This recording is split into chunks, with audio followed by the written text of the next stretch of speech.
we don't get our minimum amount of sleep, and as a guy who is a SEAL and all these other things I've done, I never got enough sleep until I was in my early 50s. It's so essential. I looked at my recovery from addiction as a gift from God. I wanted to be a better version of myself. And the way I got there was through, again, submission to the process. I trusted the process. Body, mind, heart, all directly connected to each other. And it works in reverse too. If you feel better, you think better. You think better, you behave better.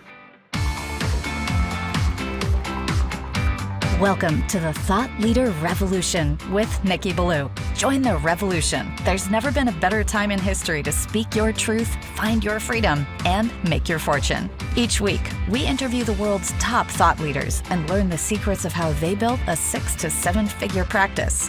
This episode has been brought to you by eCircleacademy.com, the proven system to add 6 to 7 figures a year to your thought leader practice.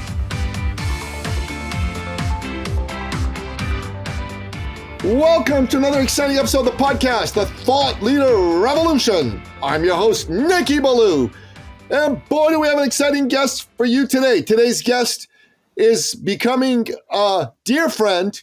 He's a friend of a dear friend's, and he's himself becoming a dear friend. He is a man who has fought and bled for freedom. He is a Navy SEAL, and he is now someone who helps leaders with his special brand of thought leadership. He is somebody that you are going to learn a ton from, and I'm excited to have him here. I'm speaking, of course, of none other than the one, the only, the legendary Rob Dubois. Welcome to the show, Rob. Great to be here, Nikki. Thank you so much. I wish I could be as cool as half of what you said. There you go, brother. Man, great to have you here. It was fun having you on the Sovereign Man podcast, and it's fun doing some other work with you.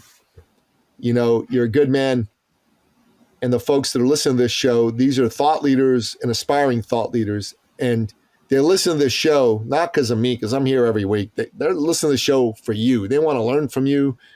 They want to be able to take what you have to say and apply it in their own lives. But before they can do that, they got to get to know you. So give us your backstory. How'd you get to be the great Rob Dubois? Oh, it's a great question and a great process, I'd say. I've actually done a lot of work on myself, a lot of work. Things I do with Impact Actual today are based exclusively on things I've endured or survived myself. I had a pretty rough childhood. We always talk about where'd you come from? Well, nobody wants to hear I was very young when I got born, and then I had some other years when I got old. But the reality is, some of us come from, before the PTSD from combat, we have some ugly shit going on in our home lives as little kids. In my case, with some severe mental illness in the family, I was subjected to tortures and terrorized and drugged and kidnapped and threatened with killing on a whole bunch of occasions. So I've learned in my own healing process that this is dark, I know, but it's the facts. The reality is the reality. And that led to some things that I did to try and kill myself, to try and destroy myself along the way. In my teen years, my early 20s, I was a disgusting alcoholic and a druggie. And through surviving that, I joined the Navy as a young kid because I had no options. I didn't know what else to do. And I ended up choosing the Navy to be a Navy SEAL.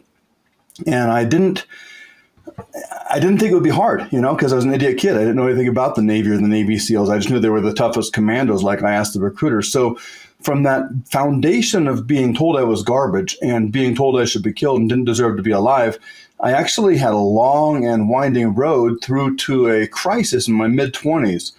I was hit by the last arrest and jailing that my Navy masters would tolerate.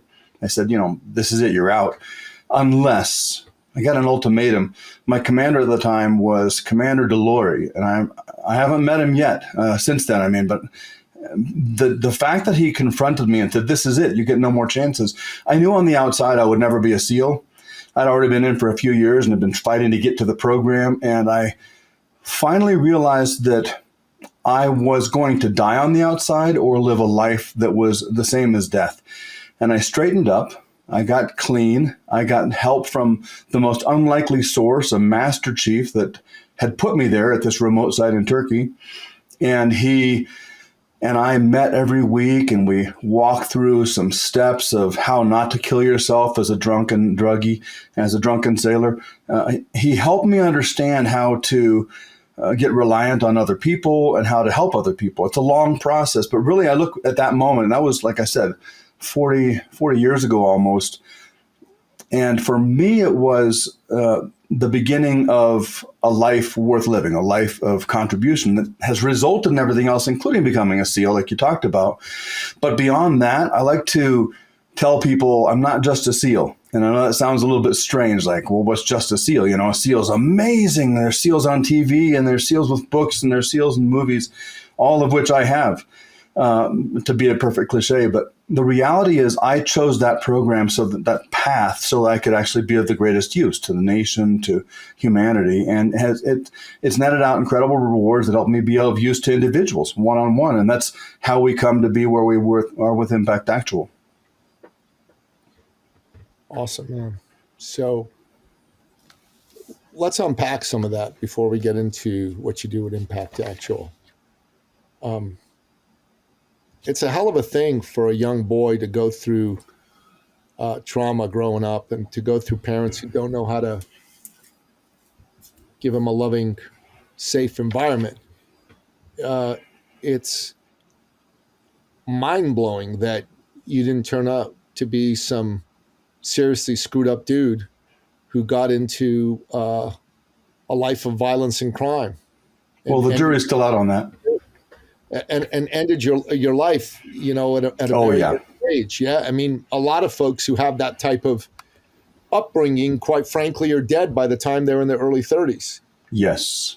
So how did you take that adversity and turn it into a life of being of use? I looked at my recovery from addiction as a gift from God. There's no other way for me to conceive of it. And there are people across the entire spectrum of belief on multiple gods, one God, this religion, that, no God at all. I tend to be a person who's not dogmatic about what I believe to be God. God is a greater, the higher power we talk about in sobriety. That understanding, which was the only thing that could take me off the path of that self-destruction that I was on, because I tried to get clean. I tried to sober up several times. Nothing would do it until I did let go and kind of do the surrender to that. I remember you speak of suicidality. I laugh about it today, but these were dark times. And the one time that I didn't kill myself in the early Navy years was on the upper deck of my barracks. I lived on the third deck, and I looked down on the grass and the sidewalk below me, 30, 40 feet below. And I knew even then that I was a tough mother scratcher. I was really hard to kill. And it had been proven on a number of early scrapes. By God's grace, it turned out to be true for the rest of my career because of some even uglier stuff that came along as a SEAL. But I have been protected. You know, they say God looks after fools and small children, and I'm not a small child, so I guess I know what category I fit in. But I looked down at this grass, and I thought, man, if I throw myself off now, I'm going to snap my neck, and I'm going to survive. And I'm going to be a quadriplegic. And then I'm going to have a colostomy bag and be in a wheelchair for life, and I'll be a greater burden on my family. So to bring that whole, and this, I don't want to be all weepy and dramatic or melodramatic, but the reality is I hated myself too much to kill myself. And I believed that if I tried, I would fail. I couldn't comprehend myself being a success at anything, so I would fail my suicide too. That's what kept me in those dark days from finishing the deal, because I would screw it up. So then when I got cleaned up, and I had this master chief by God's grace and the commander with the wisdom to give me one last chance, no more concrete beds in jail cells, dude, either, it was an absolute, what do you call it, a crossroad, like in the Ralph Macchio movie. I was at the crossroad of my life, and I have a lot of potential, always have. I still have more. I'm approaching 60. I'm not ready to throw in the growth towel yet. But at that time, I couldn't really imagine that I had a lot to offer, but I did know that I wanted for me. It was about me initially. It was like, let me just live a life that I can do something. I can have this SEAL thing. I want to be this Navy SEAL thing. And so that was the process that I went through to say, I'm going to stop the booze. And then the fog cleared. I got away from the lying, stealing, cheating, betraying, which was my entire lifestyle for that 10 years. And I began to taste what it would feel like to be of some worth. I remember having this sense in my gut early on in recovery that there was this black cesspool in my gut that I didn't notice. It was just life. It was just self-hating and self-destruction. And only when it went away, because I began to live in alignment with God's will and alignment with being a decent human being with other human beings, that went away. And that's when I noticed it. Kind of like an ache you have for a long time and it stops. And I'm like, whoa, where's that ache? It's awesome. It's gone. That's what happened with that disgusting blob of self-loathing in the inside. And to be very clear, it isn't ended. This is, like I said, I misspoke. It's not 40 years. It's 33 years now since that day that I got clean, started getting clean. But I still struggle. And because of it, I look at life like I'm in extra innings. You know, God put another quarter in for me, another quarter. You're not dead. So why? What is there? Besides this tremendous gratitude I have for having a chance to live a life that I couldn't conceive of until my mid-20s, which was just a piece of garbage, throw it away. The time since then has been about giving and recognizing. It sounds like such marketing BS. Oh, it's about giving back to the humanity.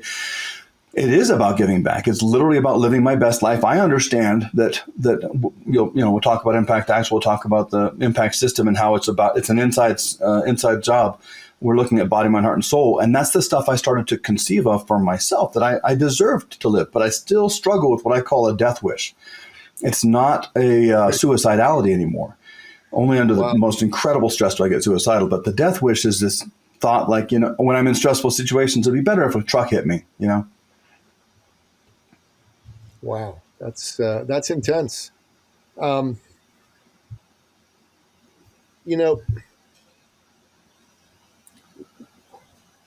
What's the process of becoming a SEAL like? Because to me, it strikes me that everything that I've ever done that was worthwhile and fulfilling was the process of me becoming someone that I wasn't before. So what was the process of you going from this screw up to becoming a freaking Navy SEAL? Two things. I'm excited you just prompted a memory for me that I'll come back to, but that happened many years after becoming a SEAL, just for those who can see the video, I'm still wearing my ring these days. I wear the trident on my hand instead of my chest these days, although there is one cut in my back from all the ink. But when it's a form of metamorphosis, and again, not to be all melodramatic and airy-fairy, like we're becoming a different person, but I did. And it's not exclusive to BUD/S, Navy SEAL training. It's not exclusive that people metamorphose through BUD/S. You do it through the loss of a loved one, the gaining of a loved one, all kinds of human processes. But in my case, I wanted to be a better version of myself. And the way I got there was through, again, submission to the process. I trusted the process, which is one of the most important things I teach my clients. Trust the process. The things I say to you is not going to make sense. You're going to say, why would I do that? Why I can't have that. And I remember back when I was in my teens and 20s and before that, I couldn't imagine I deserved a life of respect, love, dignity.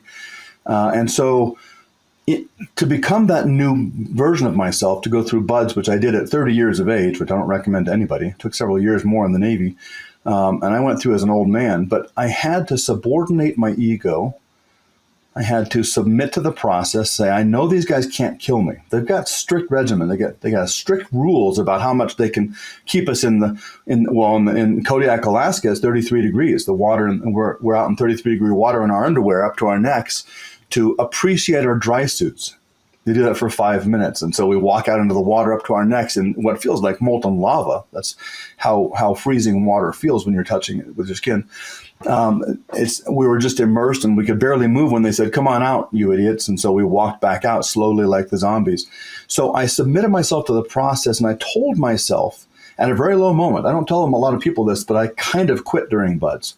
I went through in one class, 205, and I kind of quit.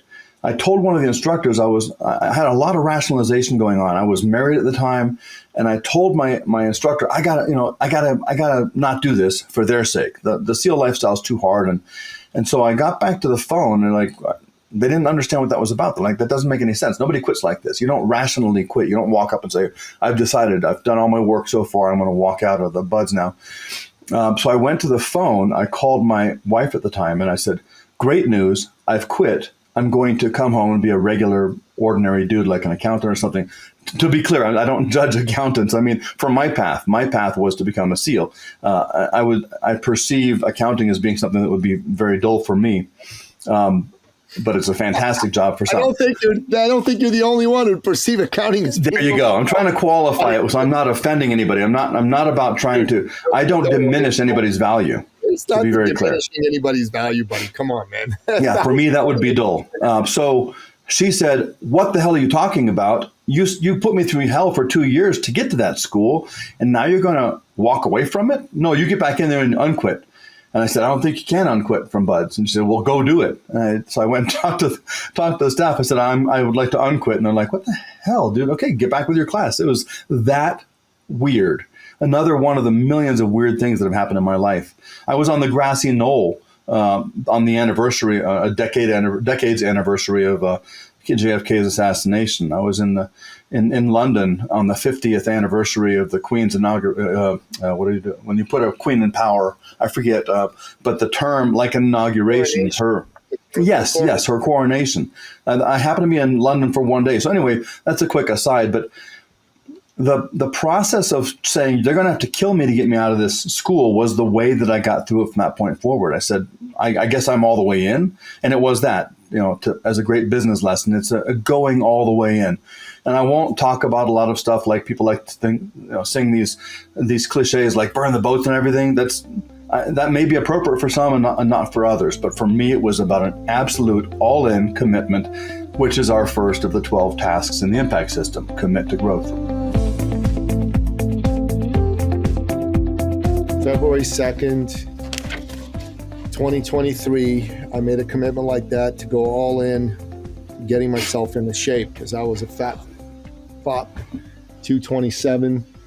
After having been a top fitness coach, over a decade before that, and I hired a guy, and I made a decision to trust the process. Mm-hmm. I trusted the process. He got me in shape. I dropped the weight.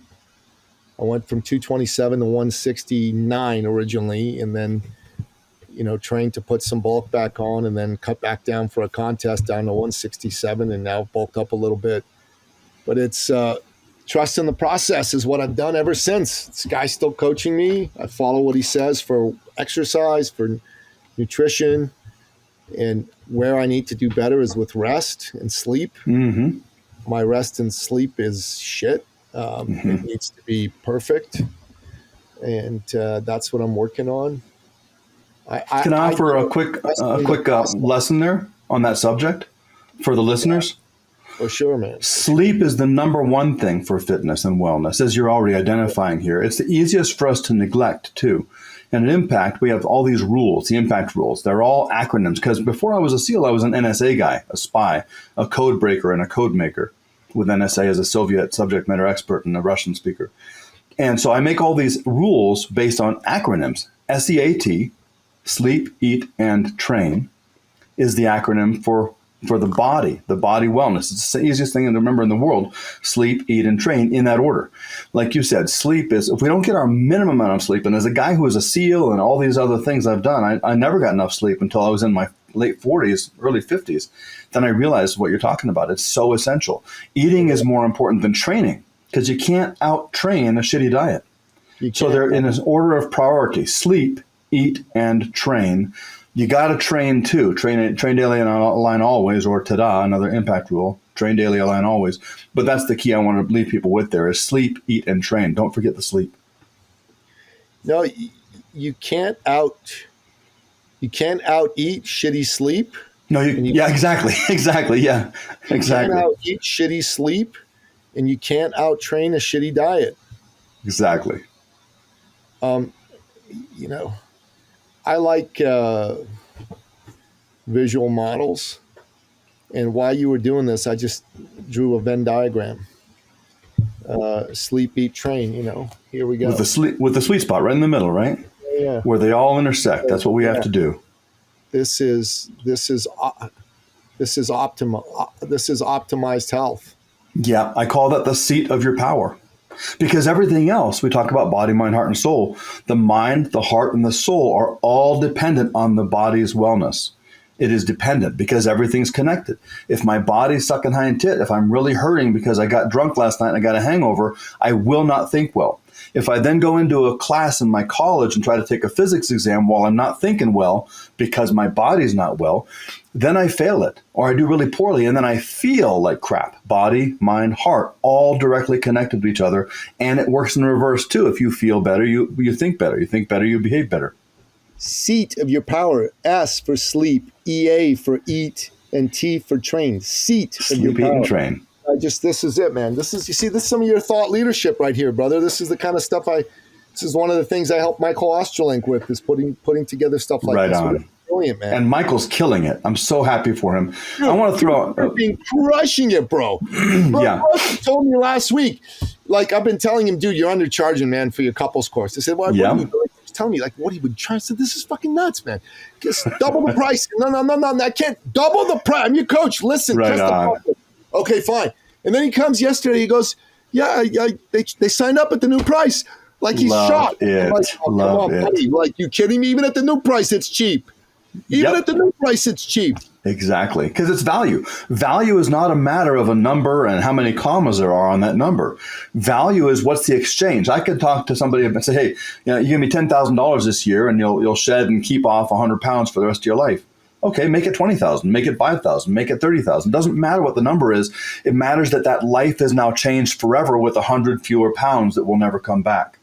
People will value anything else over the dollars that they ask for, that are asked for in exchange for that tremendous value in the life. That's what we do again in Changing Lives Because I'm Changing Minds with the impact stuff. Here's the thing, though. When people underpay for something, they undervalue it. That's been my experience. I've spent a good chunk of money on this fella who's coached me. Now he's coached my lady as well, and kids in the family. In fact, my eldest boy is now working for him as one of his coaches. So, but I've spent north of 40 grand with this guy, right? Mm-hmm. And before, because I used to be a top trainer, I go, I don't need to spend anything. I'll do it myself. I know what I'm doing. That zero kept getting me fatter every year. And there's tons of dudes. Like if a dude says he's got a $50,000 business and he wants it to be $1 million, if he says I'm unwilling to invest anything in my business, you're an idiot. You're not going to get to $1 million. Now, if he says to get to $1 million, I'm willing to invest 150 grand, that dude's going to get to $1 million. Yeah. Because he understands the value of investing in yourself. The most important thing someone has to do is invest in themselves. You are the most important asset in your life, in your business, in your world. If that is true, that means every year you need to have an investment plan for you. Mm-hmm. You need to be investing in books. So I invest $2,000 a year minimum in books myself. But I think at the bare minimum, you got to buy 10 books a year at $30. That's $300. Mm-hmm. That's number one. Secondly, you need to invest in some sort of a coach or multiple coaches. That's a minimum 10 grand a year investment. It can be from 10 grand to 100 grand. Thirdly, you got to be doing some workshops. And that means you're going to be spending, if you do one workshop a year, it's like $3 grand. If you do like 3 or 4, it's like 15 grand. So let's say you're going to put $5 grand a year into workshops. Thirdly, you need to go to a couple conferences a year minimum. That's at least 12 grand, $6 grand a piece, right? And fourthly, be part of some sort of peer group. Peer groups are anywhere from 20 grand to 200 grand a year each. So the minimum someone should invest in themselves is just to buy 10 books, $300. And, the maximum, not a maximum, but on the high end, you can be investing a couple $100,000 in yourself in it over the course of the year. But if you're not investing in you, you're an idiot, because you are not going to grow. The only way your life is going to get better, the only way you're going to grow is if you're pushing yourself. And that means investing in yourself. When you were a Navy SEAL and you were preparing to become a Navy SEAL, you were investing in yourself. It was less money. The government was investing the money on your behalf, but you invested your time, you invested your energy, you invested your self-belief and self-concept in becoming a certain person. To me, that's super important. Can I tell you the exact numbers I invested in myself to get ready for the physical fitness at Buds? Tell me. They sent us aspirants, us prospective Bud students, a workout program. This is in the 90s, so it was super primitive. It was like a booklet, and here's, do these things, like macros. You haven't heard of fat and protein, but you know about it. So things like that, basic stuff that every high school athlete knows today. And it was all about building the resilience of the body, like tempering steel. They started out with, do 5 sets of 10 push-ups, 5 sets of 10 pull-ups. Sit-ups, 5 sets of 3 pull-ups. And by the end of that program, I did it. I was within 1 month or 6 weeks, I was doing 500 sit-ups, 400 push-ups, 300 dips, and 200 pull-ups in 45 minutes. Holy! 3 times a week. Damn. I was a machine. And it was because I trusted the process. I trusted the process that got me to Buds in the condition they told me to be in. A lot of guys didn't. And that's why we have a 90% attrition rate. My class was about 152 guys, I think, maybe 142 when we formed up on day 1. By the end of the first month, we were down to 89. And by the end of the second month, we were down to 42 after Hell Week. After Hell Week, we lost another 14 guys through injuries and quitting in the pool comp, or an inability to go underwater and stay on the bottom and stay cool while guys are beating you up. Pool competency, it's called. It's scary as hell. It's scary as hell for a natural human being to be underwater and getting thumped on while you're trying to breathe and having your air source taken away. So all the stuff that Buds is, by the time we graduated together, there were 15 of us left from that original almost 150 people. Because I trusted the process, and so did the other 14 guys. God damn, 15. I've heard there have been classes where nobody graduates. It's like an urban legend, but I believe it's true that there was one class where every single guy quit. I would have been happy to be the one who graduated. Do you have to quit, or are they allowed to kick you out? No, that's the funny thing. It's called, and they remind us daily, it's a voluntary program, gents. So we'll be swimming 5 miles along the coastline, and they're yelling, "It's a voluntary program, gents. We're freezing and cold and hyping out hypothermia." And they'll be on the beach with a truck running, and they say, "Come to the truck. We have warm blankies for you. We have hot cocoa," and they literally have hot cocoa waiting for you in the truck. Please come to the beach. It's like Satan tempting Jesus on the mountaintop. Look at everything you can see, right? Horrible, come to the truck. And a lot of guys are like, hell yeah, I'll take that truck with the warm blankie and the cocoa. It is a mind game. They're in your head all the time. Those guys who are saying that to go fuck themselves or anything like that? Very rarely, because we know it's part of the game. Either you do break and run, or you don't. And we do what's called surf torture. Now, that's not a nice, polite term, and you won't hear it in Congress. They'll talk about, conditioning of the cold conditioning or whatever. But surf torture means all the guys get in line on the beach facing the water, and the water's lapping up on us, and you lock arms side by side, and you walk pace by pace, marching into the water till it's up to about your waist, almost your waist, but where you can sit down. But we get in the water, we turn around, face the beach, link our arms, and sit down. And you got to sit there, and the waves are going, it's up to here, but then waves going over like this. And then they say, "Okay, everybody, we're going to play a game called Hide the Student." Everybody, ready? On the whistle, hide the student. And they go, tweet, and everybody has to go underwater, and you're backward, underwater. The salt, the sand, everything going in your water, in your nose, and you come back out, and they say, "Uh-oh, Dubois got a dry spot on his hat." Dubois didn't hide the student. So everybody march back out and let's get tortured on the beach for half an hour or an hour of exercise until somebody pukes. It's all a mind game for 6 straight months. 6 months. Holy, that's wild. That's wild. There's a part of me that goes, man, it'd be fun to test myself that way. And there's another part of me that's, are you out of your fucking mind? Absolutely. That's the thing. I don't want to do certain things. We talk about how you can't get good at getting kicked in the nuts. Ironically, I did in my jiu-jitsu, my path to black belt into traditional Japanese jiu-jitsu.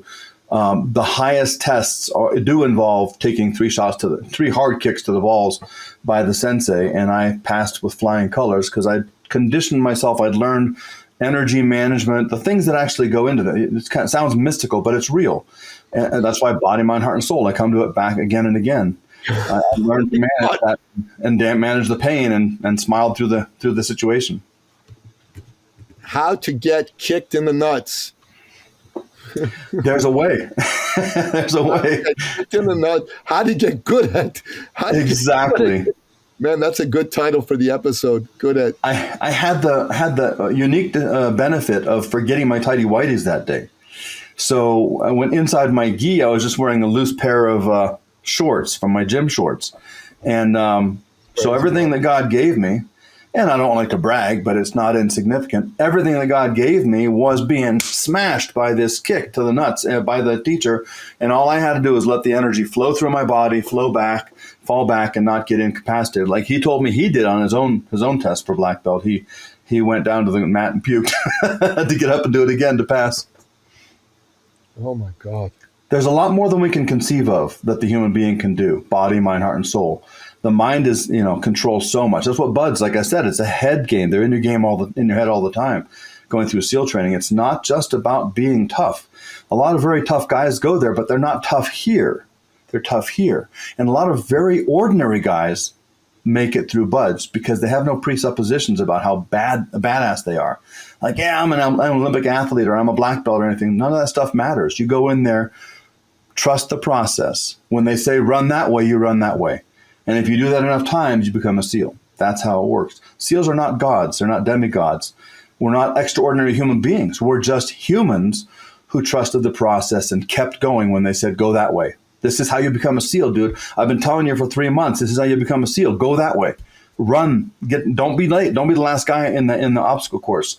Get in the water. Go all the way underwater. Come back out. Do the room inspections, and everything you had in your room is perfectly flawless, and your boots are shined to a high mirror finish, and your uniform's perfect. But we're going to find a gig, and we're going to criticize you. We're going to punish you. We're going to say, get to the surf zone. So you take this. You spent 5 hours getting your uniform right and your bedroom, your room right, and you got to run to the surf zone and get wet and sandy. You run back out of the ocean, roll in the sand until you look like a sugar cookie. All of that is the process. I mean, it's the most amazing metaphor for life, for being a successful business owner. That's why, there's so many SEALs that are making a really big difference for business owners by saying, here's how I did it, and here's what you can apply our lessons to your business path. It's about becoming a sugar cookie when they tell you to. Is all of that a big part of what you use in the work that you do with Impact Actual? It isn't exclusively limited to SEAL things. I know a lot of guys brand themselves as the SEAL this, the SEAL that, and God bless them, they're doing good work and making a difference. For me, it's about the human aspect, about the whole person, to include my SEAL work. That's why I say again and again, not just a SEAL. I'm also a spy. I'm also a father. I'm also a servant. These things, I like to talk about the Impact Hard concept. The Impact Hard, or the hardcore. It's an acronym, again, because I'm a nerd. Yes, I'm a nerd. HARD is an acronym for humility, accountability, respect, and dignity. I look at these 4 aspects of a human being as being what makes us the best, most successful person. Because I'll tell everybody out there, you're a CEO, you're a president. Congratulations, good on you. You're a chief operating officer. Whatever you are when you're listening to me, I don't give a shit about your title. I care if you're a decent human being. Because a decent human being, not a milquetoast, not high trying to be liked by everybody. Be a fucking nice, decent human being. And have healthy boundaries. That's why there's 5 powers: body, mind, heart, soul, and done. The done zone, this fifth power of the human being, is those healthy boundaries. It's the power of a leader, where you say no to a whole bunch of things, just like Jim Rohn, just like Stephen Covey, all the great leaders have taught. Say no to everything except the right thing, and you'll be unstoppable. So I use this humility, accountability, respect, and dignity model with myself. It starts with humility because it's the most inside thing. I know what I am. And if I'm being honest with myself, I'm not hating myself like I used to for the things I did. I deserve to dislike myself in the past. I did horrible things to people. Like I said, lying, cheating, stealing, and betraying every person I encountered. I did terrible things to people because I hated myself. And the most pain I could inflict on my loved ones would be the most pain I could hurt myself with. So when I told my grandpa he was a fucking asshole for waking me up drunk on in my own piss and vomit on his bedroom, on his living room floor, that hurt me so deeply. And that's what I wanted, because I believed I was garbage. And that's why I come back to it. Good on you if you got a wonderful nameplate on your door. Congratulations, you got a nameplate and some business cards on your desk like I do right here. I could give a shit. Be a human being first. Humility is not about being weak. Neither is meekness. Blessed are the meek. It's not about being weak. It's about knowing who you are, taking full stock and saying, I'm not very good at accounting. I'm also not very good at basketball.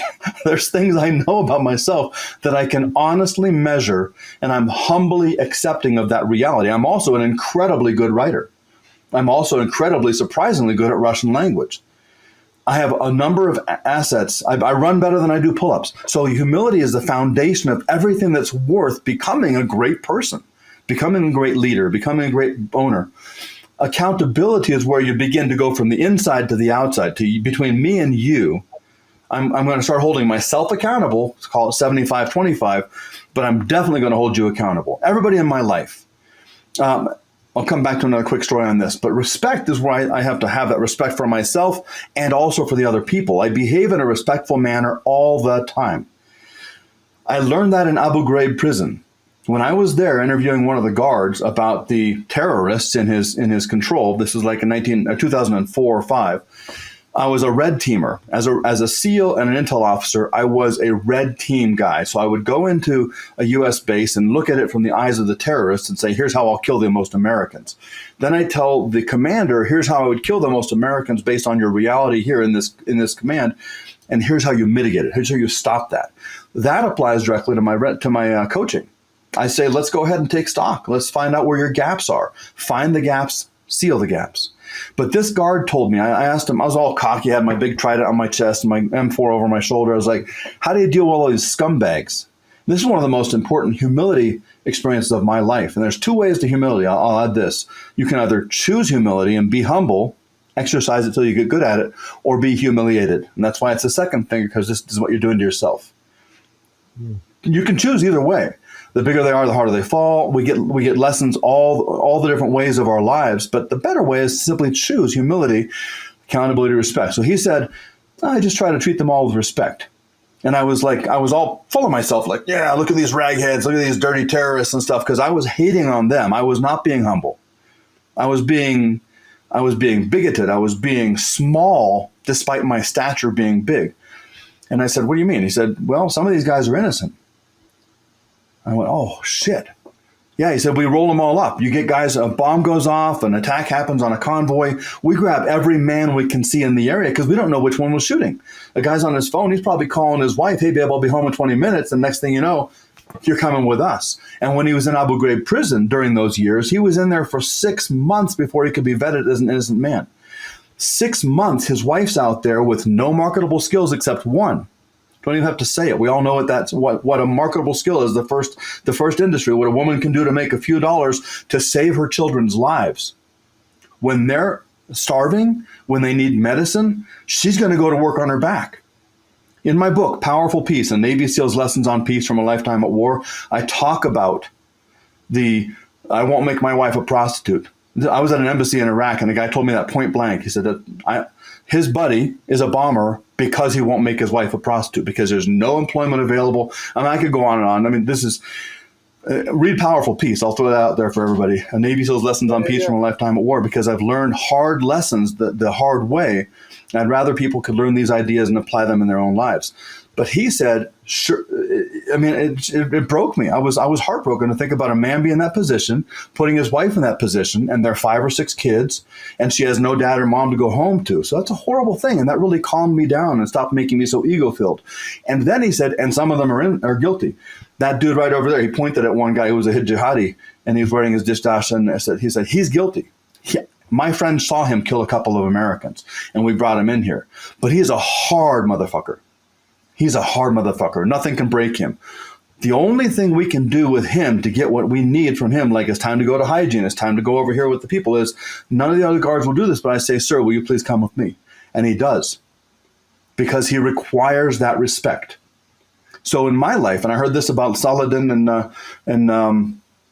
Richard Lionheart, that they had levels of respect that nobody could imagine, because yes, it's an enemy. Yes, I'll kill an enemy. Absolutely. But I'll do it in a way that is not indignifying myself or the individual. If you have to stop somebody the hard way, do it. But don't make a show of it. Don't be a little punk, a little bitch. Even Saddam Hussein died with dignity, because a couple of his young officers were looking up at the scaffolding when he was about to be hanged. He was about to drop through and snap his neck. And they're like, oh, who's the big tough guy right now, Mr. Saddam Hussein, Mr. Tough Guy? This is his own Iraqi officers. And he looked down at them and said, are you being men right now?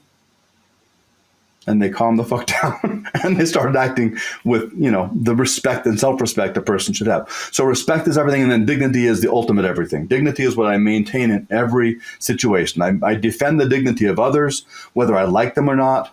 I defend my dignity at all costs. I will not be subordinate. I will not be put down. I will not be treated like shit, because that's the healthy boundary I have to say about my done zone. Yeah. I'm not a fan of Saddam's, Not a fan at all. No, I hate what he did.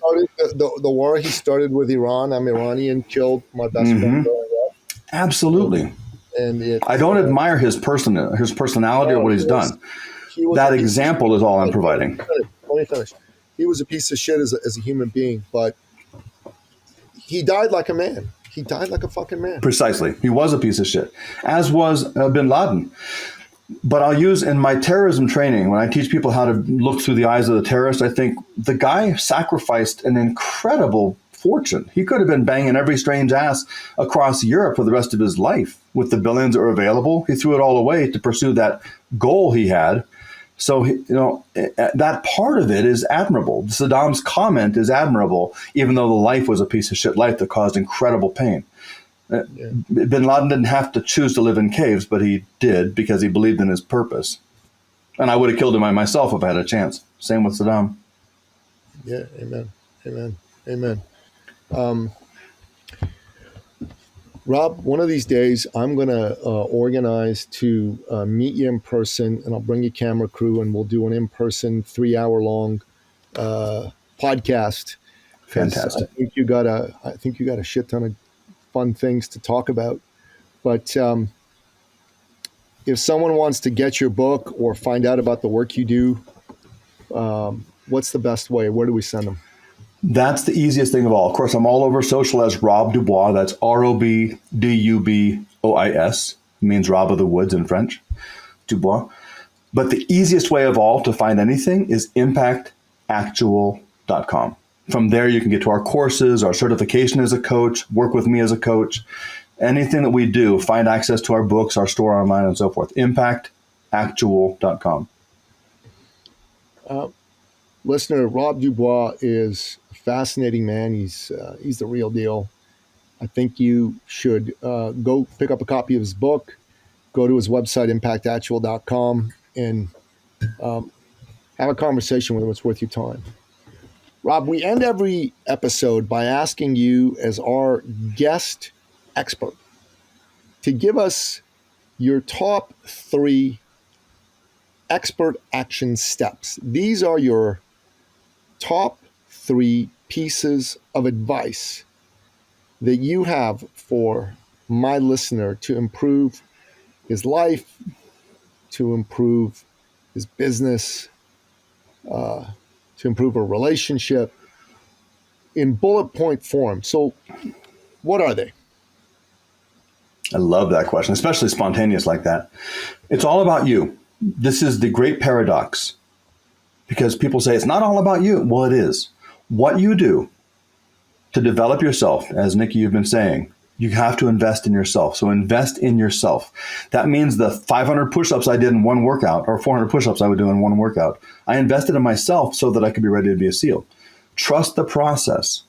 Now, this doesn't mean run around listening to every charlatan. As Nikki, you and Mark von Musser talk about in your book, you have a lot of marketers out there making a quick buck off of people's gullibility.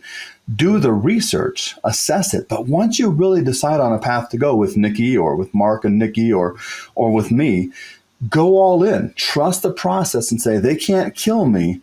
And there's discovery on the other side of this thing. That's my third point. When you keep going, this is I was a special reconnaissance guy in the SEAL teams. This means we would sneak in and peek at every bad guy, come back, give information. This is what you saw in Lone Survivor. In Lone Survivor, my friends were killed. That was my squad, a special reconnaissance squad, but I was already back in DC doing red teaming. When we do special reconnaissance and we do just trust the process and we do keep going, you're going to discover more as you go over ridge lines. You don't know what's in the next valley.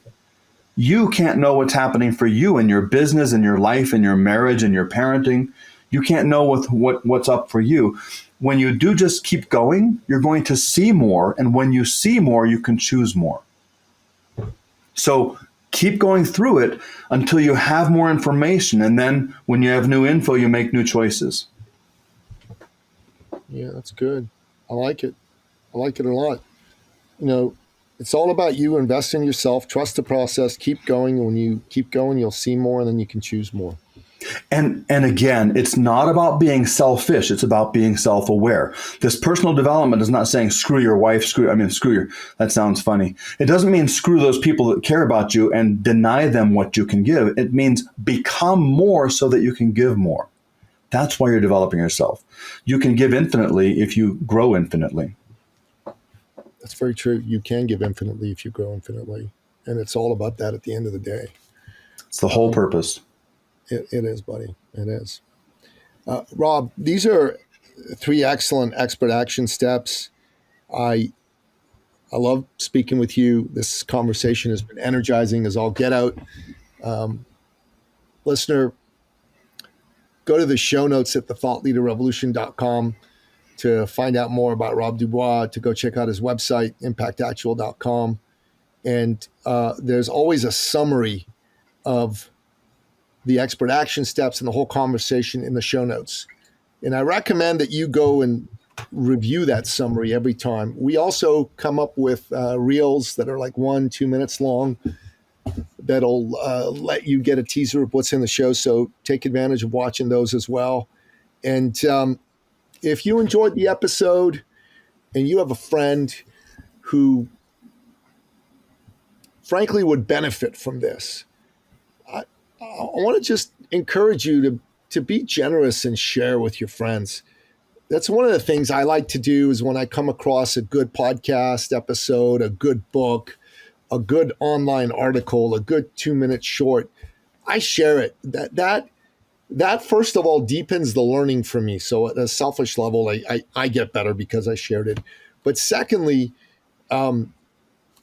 it's just good for you when you give of yourself to other people. The human beings that have the greatest lives are the ones who are the greatest givers. The greatest givers. Be one of those people. Be a great giver.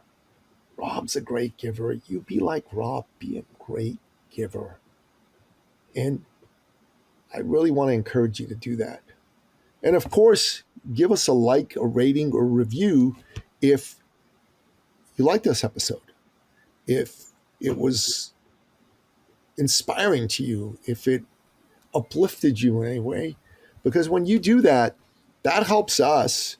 So you're helping us. And it also, the algorithm likes seeing more ratings, likes seeing more likes, and that will get us into the attention span and the feeds of those who could benefit from this and who need this. Rob Dubois, brother, God bless you, man. It's been amazing. to spend some time with you today. Thank you so much for taking the time. Thank you, Nikki. This is amazing. I really appreciate the opportunity. And I love that you're emphasizing the giving. You know, we quote Tony Robbins, the secret to living is giving. It literally is. It's better to give than receive, just like at Christmas time. Kids don't get that, but adults do. When you become an adult, when you become a mature person, you recognize it is better to give, to see the joy on the faces of others. And it costs us nothing to give. Sending a podcast costs nothing. Costs nothing. Honestly, it costs absolutely nothing. But it benefits a lot. The return is big. The return is big. And brother, thank you again for coming. And that wraps up another powerful, exciting episode of the podcast, The Thought Leader Revolution. To find out more about today's incredible guest, the one and only Rob Dubois, Rob of the Woods, as it were, go to the show notes at thethoughtleaderrevolution.com or wherever you happen to listen to this episode, be it on iTunes, Spotify, Google Play, Audible, YouTube, Rumble, or what have you. Wherever you happen to go, make sure that you do that. And until the next time that we get together with another spectacular conversation and spectacular guest, goodbye. This episode has been brought to you by eCircleAcademy.com, the proven system to add 6 to 7 figures a year to your thought leader practice.